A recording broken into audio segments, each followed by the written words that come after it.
Here's another devlog. I know I wanted to keep these short and not prepare too much for them to keep it sustainable, but still put together some slides just to kind of illustrate what I'm talking about better.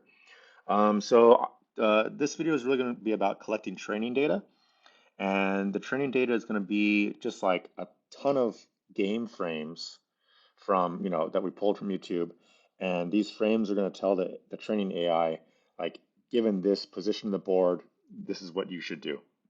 And so it's going to be a ton of frames and basically the best move to do. The controls for Tetris, really simple. There's basically for Nintendo Tetris, there's left, which moves a block left. There's right, which moves a block right.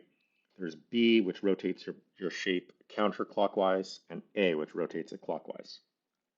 And the way we're going to get this training data is that we're going to look at frames of the gameplay videos and then look at the next frame to establish basically what the player did, which is the best move. I mean, I'm looking at people who got like maxed out scores. So these are essentially the best moves.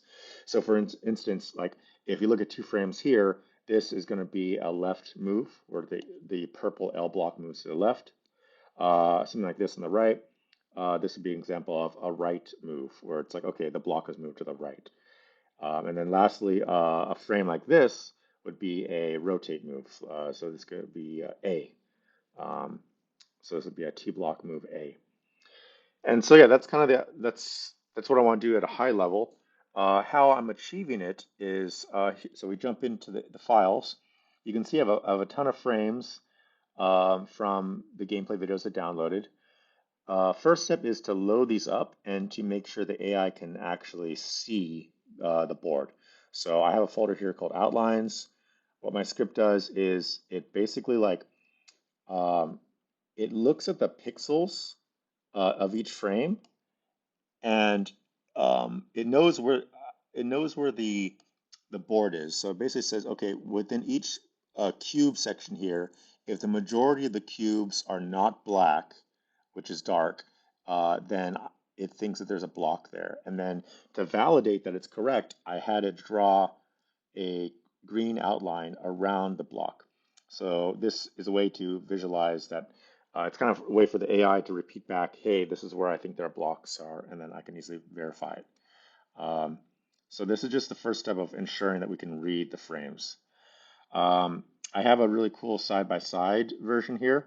So this basically puts the original file up top and then the outlined version on the bottom. So this is, again, this is meant just to spot check it, but you can, check any possible frame and see that it got the board. And I'm also pointing it at the next block section over here. Oops. Um, the next block section over here, because I have a hunch that that's also going to come into play, that expert players are probably looking at that next block to determine moves, because if you know the next block is going to be a certain shape, then you probably want to build a board a certain configuration. Okay, so that's how we're reading the pieces. Um, then lastly is going to be labeling them. So once the AI has confirmed that it can read the board, it then needs to label it with the best move.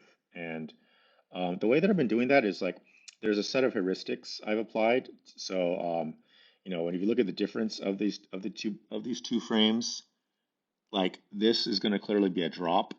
So the way that the board changes can be mapped to certain moves. So it's like, okay, if you lose pixels up here, lose cubes up here, gain them down here, that's going to be a block. And you can isolate the changes. So you say, you only give me the changes between two frames. So what that looks like is I have a folder here for labeled. Um, these are all labeled frames. The file name is the index first, then it's followed by the entire board, one hot encoded.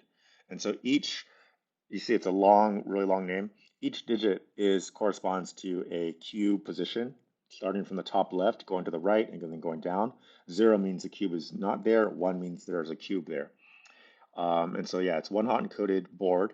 And then lastly, it's labeled with with the best move that it found. So so you can see right here, this file name is 71, the board one hot encoded, and then right. So at this move, the player made a right a right side move. And then if we move there, you can see it's correct.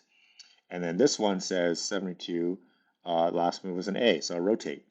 And so you can see that, yep, it was a rotate move. So that was rotated.